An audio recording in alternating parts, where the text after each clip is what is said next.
berjudul Hakikat Ganjaran dalam Pendidikan Islam. Saya Siti Sari Siagian dan teman saya dan ini teman saya Jerika Siti Ramadhani.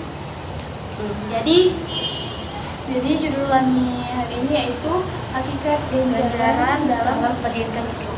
Jadi itu ganjaran kan. Jadi di pikiran kita pasti timbul, mengapa sih kita harus mempelajari ganjaran itu? Mengapa kita harus mempelajari judul ini? Ganjaran.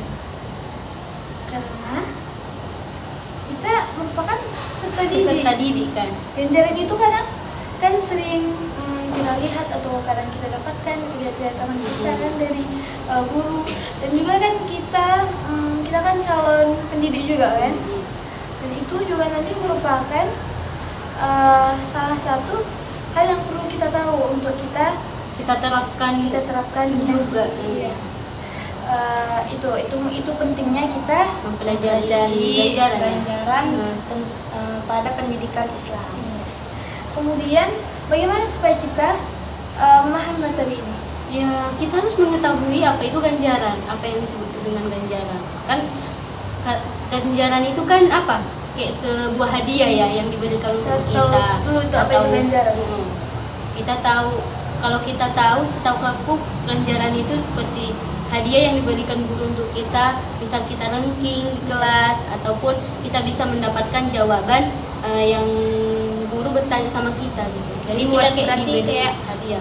Secara kalau orang bilang reward itu hadiah yang diberikan. Kalau misalnya kita berhasil gitu dalam sesuatu, jadi kita bisa dapat reward. Kalau kita belajar bentar ya kita kelas, atau kita bisa mendapatkan jawaban dari guru.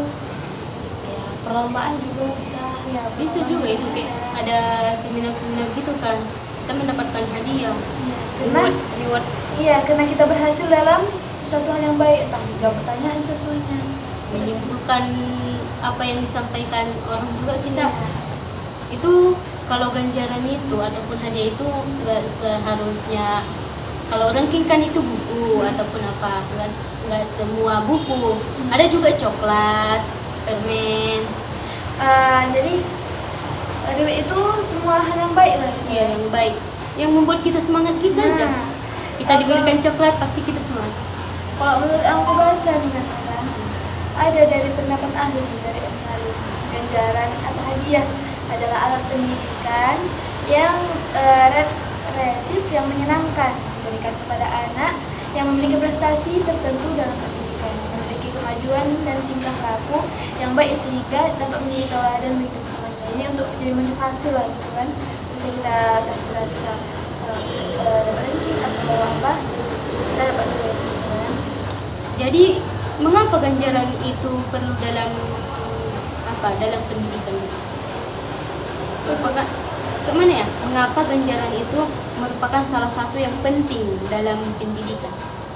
Karena biar supaya kan kalau anak mendengar kata reward ini tuh kayak bersemangat, dia semangat ya dalam motivasi untuk belajar. Baru misalnya ada juga kawannya kan, aku harus bisa kayak dia, aku harus bisa. Kayak jadi motivasi lah kita ya. Jadi anak-anak itu kalau ada reward, ada kata hadiah, kayak semangat aja gitu. Dan menurut saya sudah berpengalaman kan. Jadi kalau di dalam keluarga, abang-abangku bilang kayak gini, kalau kamu mendapatkan juara, abang kasih kau hadiah, apapun yang kau mau gitu. Jadi aku jadi semangat dalam meraih ranking itu kan. Jadi untuk kita belajar pun jadi tambah semangat. Jadi itulah mendapatkan hasil. Jadi itulah pentingnya kenapa kita harus memahami mengapa ganjaran itu merupakan salah satu hal penting dalam pendidikan, supaya untuk memotivasi supaya dia belajar lebih giat, untuk memajukan dunia pendidikan juga kan. Kemudian pandangan Islam, gimana pandangan Islam mengenai ganjaran? Kalau Islam juga itu memandang dengan baik, karena kan kita itu memberikan yang baik untuk orang lain kan. Kalau menurut yang aku dapat sumber, ada memang ada ayat Al-Quran tentang balasan lah gitu. Tapi ini Allah berfirman balasan atas perbuatan yang baik. Ada pembahasan perbuatan yaitu surga. Ya, itu balasan di akhirat. Kalau balasan dunianya ya itu kita kalau bisa kita rajin belajar kan itu masih ibadah. Balasan dunianya ya kita dapat ranking, kita dapat reward, entah buku atau benda gitu kan. Karena kan kita kalau dibilang ganjaran itu atau tahu mengenai tentang menuntut ilmu, berarti kita mendapatkan di dunia dan mendapatkan di akhirat. Karena kan menuntut ilmu hal yang diwajibkan gitu kan. Jadi ganjaran itu termasuk hal yang dibolehkan karena Dalam Islam. Terus bagaimana bentuk dari ganjaran dalam pendidikan Islam? Kayak bentuk-bentuk gitu ya, bentuk-bentuk Bentuk ganjaran. ganjarannya. Nah, kalau yang sebenarnya aku baca nih ada dua bentuk, ada dia yang material, Dan ada juga yang imaterial, yang bukan material. Kalau material itu dari mana? ke material itu kan misal kita mendapatkan perlombaan 17 Agustus kan, kita lomba lari. Kita kayak kalau kita mendapatkan juara satu kayak dari pemerintah ada uang dikasih. Jadi Mungkin kalau senilai materi itu dia 1 juta. berbentuk, entah dia kalau misalnya kita pergi kita dapat buku atau kita dapat makanan, minuman, gitu kan. Iya. Terus yang immaterial. Kalau imaterial tuh dia kayak rasa senang yang dirasakan dalam hati, ya kan?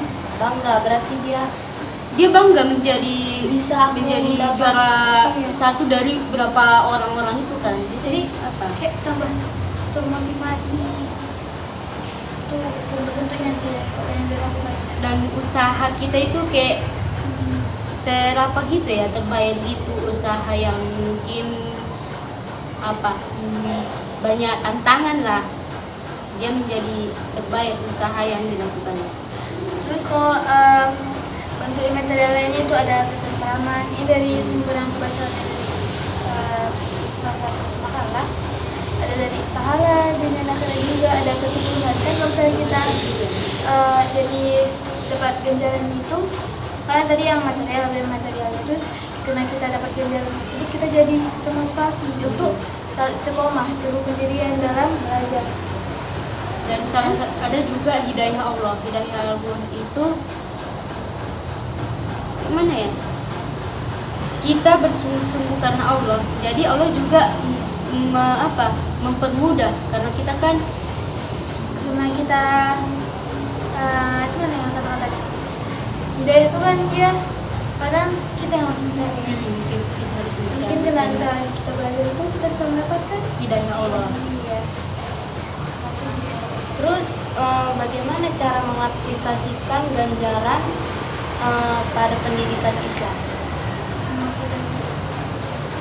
Mungkin ini kok menurut aku ya, mungkin nanti kalau misalnya kita jadi peserta menjadi pendidik, kalau kita mengaplikasikannya itu mungkin nanti kalau misalnya ada murid kita yang mungkin dia lebih unggul dari yang lain dalam segi nah dia siap ujian, dia bisa memberikan Ganjarannya. buku atau berupa alat tulis lain gitu supaya dia dan teman-temannya yang lain termotivasi. Itu kalau misalnya kita nanti jadi pendidik, itu cara mengaplikasikannya. Terus Kita juga sebagai peserta didik bisa juga memberikan kepada orang lain. Mungkin kayak apa inilah ya kan, media sosial ini ada lomba-lomba online gitu kan. Jadi kita juga bisa memberikan ganjaran kepada orang lain. Kita buat kayak grup hijrah gitu kan, dan dia gimana? Ada perlombaan mungkin di grup itu kan, dan dia mendapatkan nilai yang bagus. Jadi kita bisa memberikan ganjaran. Jadi bagaimana dampak positif yang ditimbulkan dari ganjaran tersebut? Dampak positifnya kalau menurut saya ya itu tadi, kita kan kayak mendapat ganjaran, reward, hadiah dari ini. Jadi dampaknya kita dampak positifnya itu biar lebih giat lagi. Terus yang lain bisa kayak kita jadi contoh tauladan. Jadi misalnya kawan kita apa, kita bisa jadi contoh dia bisa nyontohkan kita, Jadi berpengaruh untuk teman-teman kita. lingkungan sekitar gitu. Kemudian Kan ini ada dampak positifnya. Jadi dampak negatifnya itu ada nggak sih? pasti ada. Kalau Mungkin dampak kayak positifnya kan tadi dia jadi pendorong bagi anak-anak sekarang untuk tidak belajar dan untuk dia sendiri juga untuk kedepannya supaya lebih maju. Ya, jadi kalau positif negatifnya itu kayak dia kayak pamer gitu ya. Iya. Pamer. Misalnya ada guru gitu melakukannya secara atau dia pamer. Jadi kan kita ini kan kadang kawan kita nih, maksudnya kita sendiri pun kadang kalau misalnya orang melihat orang lain itu kan ada tuh beberapa orang dia jadi minder. Iya. Kok aku nggak bisa ya? Itu salah satu dampak negatifnya. Dan juga ada juga yang ingin dapat pujian gitu ya. Iya. Mendapatkan. Jadi kita tuh jadi iri hati, bukan iri hati, jadi penyakit hati. Kalau misalnya dia yang dapat ganjaran dia jadi sombong hati kan nggak bagus juga. Kalau misalnya kawan yang lain jadi iri hati. Itu salah satu sih. Kalau misalnya yang mendapat ganjaran atau yang memberikan ganjaran tuh melakukannya nggak sesuai, entah pun dia pamer, entah pun yang memberikan tuh cara berlebihan gitu. Jadi bagaimana menyelaraskan dampak positif dan negatif itu supaya mendapatkan tujuan yang diharapkan? Menyelaraskan antara dampak positif dan dampak negatif. Ini kan kalau dampak positifnya dia memotivasi supaya lebih maju lagi, supaya lebih istiqomah ke depannya. Kalau menyelaraskannya mungkin kalau menurut saya itu tergantung Pada dirinya sih. iya pada diri masing-masing. Entah itu dia akan memberi, jangan terlalu berlebihan, jangan kata-katanya itu terlalu membesar-besarkan sih yang Mendapatkan ganjaran iya. ini. Terus kata-katanya juga waktu mungkin memberi ganjaran itu untuk memotivasi yang lain juga. Jangan merendahkan gitu Iya, ya. jangan merendahkan yang Terus lain. agar biar supaya lebih giat lagi, Iya. aku pasti bisa kayak dia gitu. Jadi yang dapat ganjaran pun enggak pamer-pamerkan dan membantu teman-temannya, bukan malah merendahkan atau dia pamer. Ini aku dapat ini, gimana kalian nggak bisa itu. Itulah yang bisa buat kawan-kawannya juga kayak jadi down gitu, dia merasa kok aku nggak bisa ya kayak gitu. Makanya setiap sekolah atau apa kan kalau buat ada ujian pasti ada rewardnya.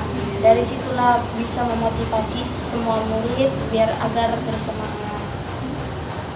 Jadi kesimpulan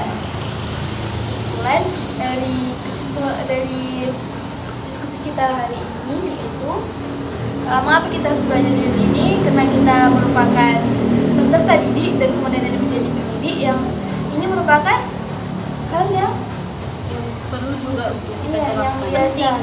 yang biasa juga kita lihat di sekitar kan. Kemudian kita sudah memahami apa itu ganjaran, apa itu bentuk ganjaran, dan pandangannya dalam Islam diperbolehkan, bahkan dianjurkan. Tapi tidak boleh berlebihan. Iya. Dan kita juga mengetahui dampak positifnya yang utama yaitu Memotivasi bagi lingkungan sekitar. dan dampak negatifnya juga ada. Dampak negatifnya yaitu Ya itu kalau dia untuk pamer ganjarannya itu kan nggak boleh. ada timbul penyakit hati. Dan yang terakhir, bagaimana hubungan ganjaran dan hukuman? Kalau ganjaran itu tadi dia sesuatu yang kita dapatkan sebagai pendidikan, motivasi. Jadi kalau hukuman ini kayak mana ya? Mungkin kita nggak siap tugas, guru jadi memberikan hukuman sama kita. Dan itu juga kayak layak juga tuh kita dapatkan karena kita kan tidak memenuhi yang diperintahkan untuk kita. Melanggar. Jadi kalau misalnya ganjaran itu kita dapatkan apabila kita berbuat suatu kebaikan atau kita belajar dengan benar, kita rajin, kalau misalnya hukuman itu kita dapatin apabila kita melakukan Salah. melakukan kesalahan, maka kita mendapatkan hukuman. Jadi itu berhubungan di dalam suatu pendidikan. Karena ada ganjaran, ada juga hukuman. Karena ada yang nakal dan ada juga yang baik. Sudah sekian diskusi. Mungkin sekian diskusi kami. Wassalamualaikum warahmatullahi wabarakatuh.